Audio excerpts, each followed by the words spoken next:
Ito ay Reyna sa Tagalog at Butternut naman sa English. Pakinggan nyo mabuti ang magandang dulot nito sa ating katawan. Nagpapatibay ito ng ating buhok, nagpapalago, at nagpapatubo din ito. Isa din ito sa may bihirang kakayanan na pigilan ang pagdami o pagkakaroon ng puting buhok. Di lang yan, nagpapabata din ito ng ating balat. Pinapayo din ito sa mga taong dumaranas ng stress, depression at anxiety.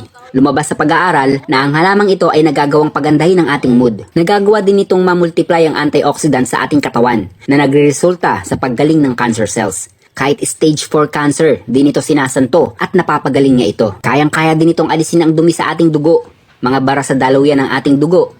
Tagalusaw din ito ng kolesterol at nagpapaganda ng sirkulasyon ng ating dugo, especially pag sirkulasyon ng dugo sa ating ulo. Hindi mo nakakailanganin ng reading glass dahil nagpapalinaw ito ng mata. Sa may diabetes, ito ang gawin yung maintenance. Ito ang makatutulong sa inyo. Nagsisilbi din itong brain food para maging active ito at tumaas ang ating memorya.